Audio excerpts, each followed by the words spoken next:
Couples fighting styles. The Peacemaker. All couples fight, but different personality types approach conflict in different ways. Knowing your fighting style may help you and your partner learn to handle disagreement more positively. This is the Videojug guide to the Peacemaker. I'll dry up in a minute if you want. Okay, thanks. That's completely gone off, isn't it? Yeah, probably just throw it away. I thought you were going to put that away. Well, you said you were going to put it away.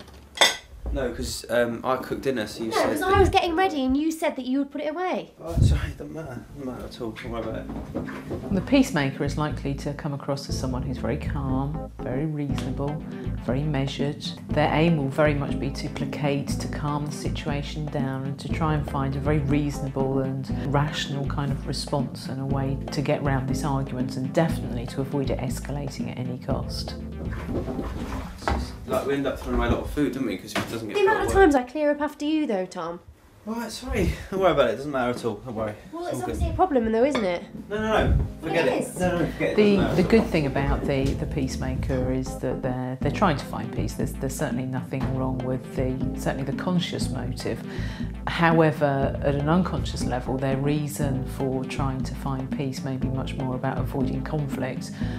They may have come from a family background where conflict was very much a dangerous thing, something to be avoided at all costs. So they may be very, very frightened of doing that. Or they may have been very rejected. If they ever dared to kind of stand up and attempt to be assertive, they may have been rejected. So their aim is to try and resolve the situation as fast as possible and maintain the status quo of the relationship. So they may be very frightened about putting their own position forward, their own point of view forward, in case they'll get rejected. Of course, the problem is they end up not acknowledging their needs, not talking about their needs, and you can end up in a very one-sided relationship. She? Katie, she's really nice, really nice. What's she look like?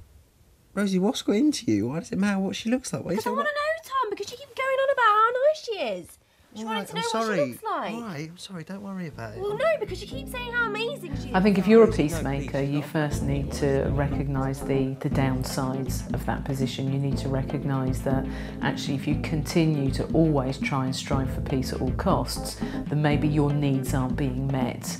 And actually underneath that calm exterior, you may be gradually building a deep well of bitterness and resentment. And then you need to really learn to be a little bit more assertive, to think, okay, what is my position in this? What's my point of view? And, well, no, on this occasion, you know, I really think I'm right, or this is important enough for me to push forward.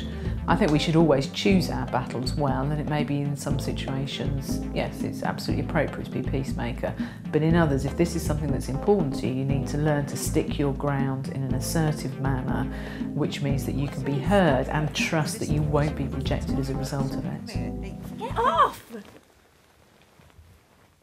Rosie, I'm sorry, honestly. Darling, don't worry about it, please. I'm sorry, I won't mention her again. Peacemakers often don't actually understand at all just how annoying they can be. So actually, if your partner's a peacemaker, you may be incredibly frustrated, and their attempts to placate and calm you down can actually come across as being incredibly patronising and actually escalate things much more than if they would just get into a proper argument with you. And I think if your partner is a peacemaker, then rather than actually trying to provoke their anger, because actually as you get more angry, they will probably just try and calm things down even more, what you need to do is try and get in touch with your rational side and say, no, come on, what's your opinion on this?